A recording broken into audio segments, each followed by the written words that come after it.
In 2024, something shocking happened that terrified every streaming platform on the planet. While Netflix, Disney, and Warner Brothers were celebrating their quarterly earnings and raising subscription prices yet again, 216.3 billion people clicked on piracy websites instead of opening the apps they were already paying for.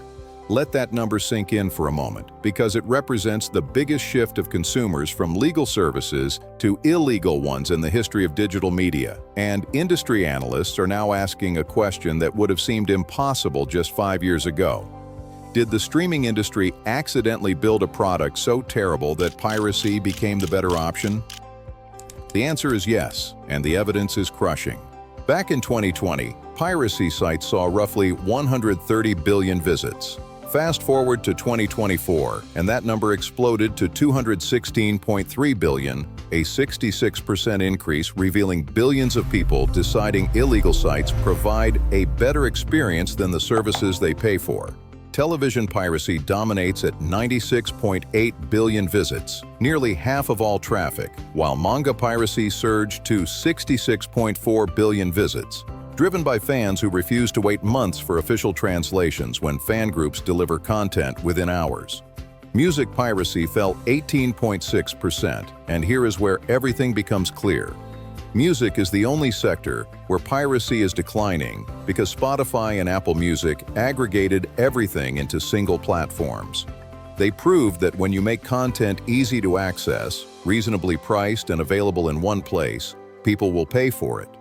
Every other industry watched this formula work and chose to do the exact opposite. 76% of Generation Z adults admit to pirating content, and they are not doing it because they are broke.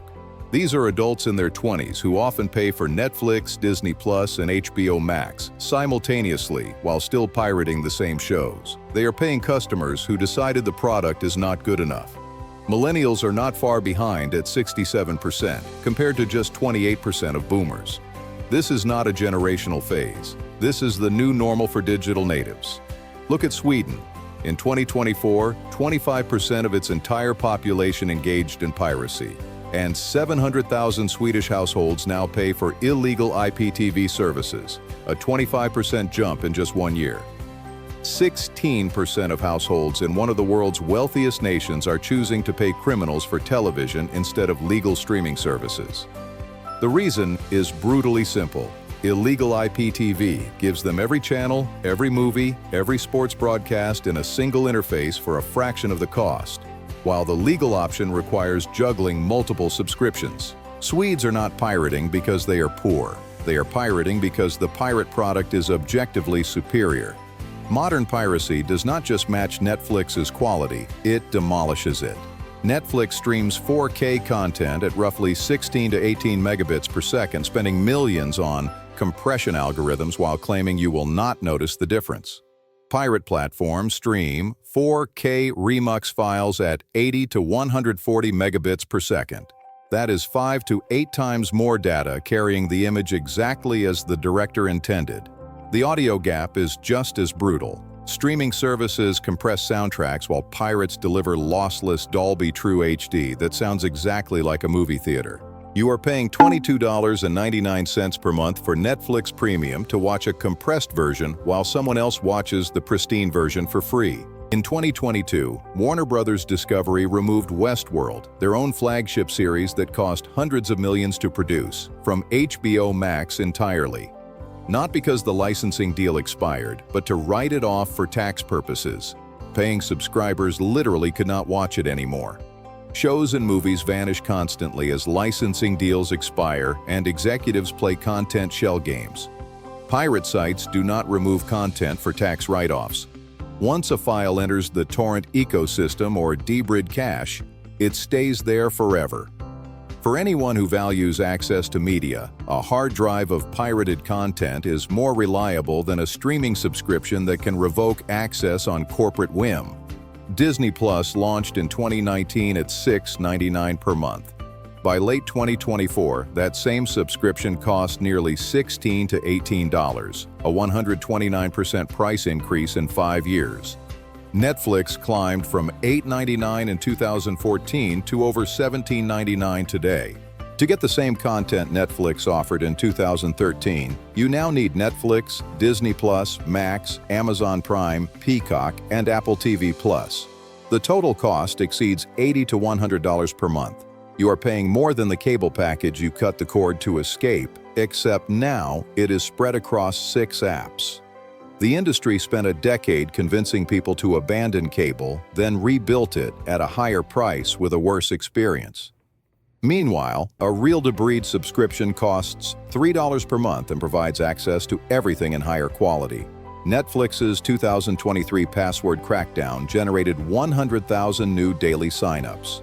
Disney followed in 2024, charging extra fees for anyone outside your household. Executives saw short-term bumps and declared victory, missing the long-term consequence. Netflix had once tweeted that love is sharing a password. When they reversed course, they alienated everyone who understood what that meant. These companies do not value you as a customer. They value you as revenue extraction. Now 42% of users engage in serial churning, subscribing for 1 month, binge-watching everything, then canceling.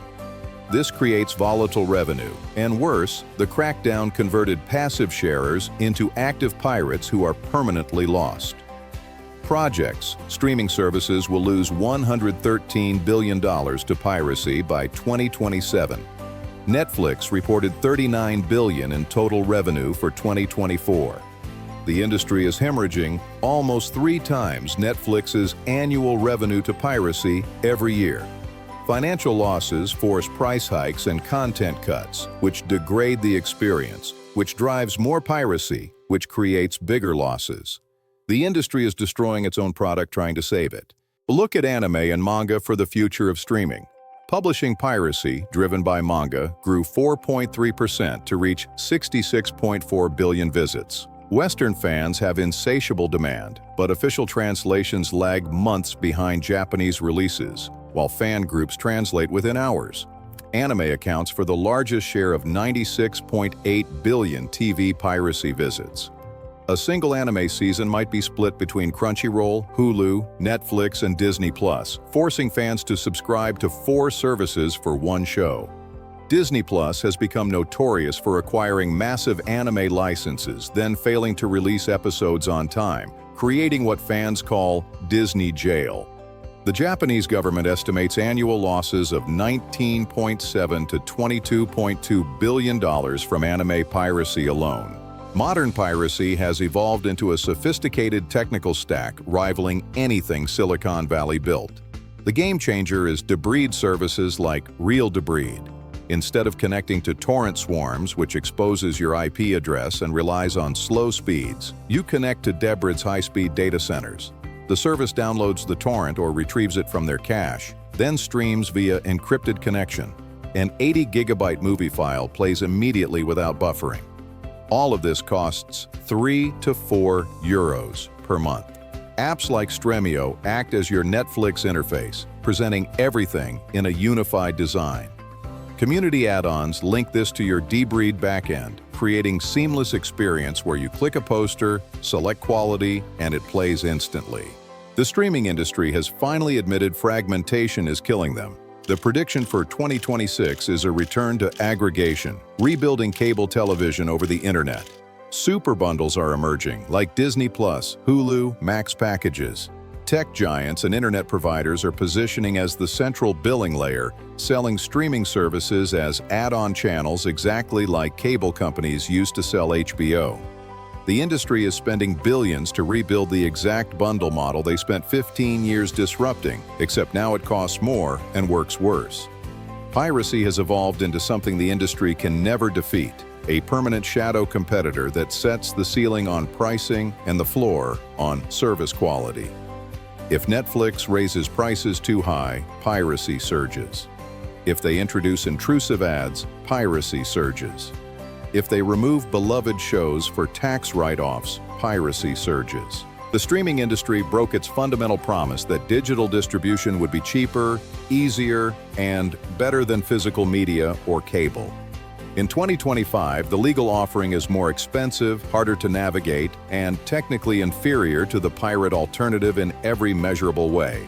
Those 216 billion visits to piracy sites are market signals, billions of interactions where consumers evaluated both products and chose piracy because it respected their time, their wallet, and their desire for unified, high-quality viewing. Until the legal streaming industry can match the one app, every movie, highest quality standard that pirates already built, the Jolly Roger will keep flying higher than the logos of Netflix, Disney, or HBO. The service war is over. The pirates built the superior service and millions of people know it. Paid streaming is dead. Piracy won.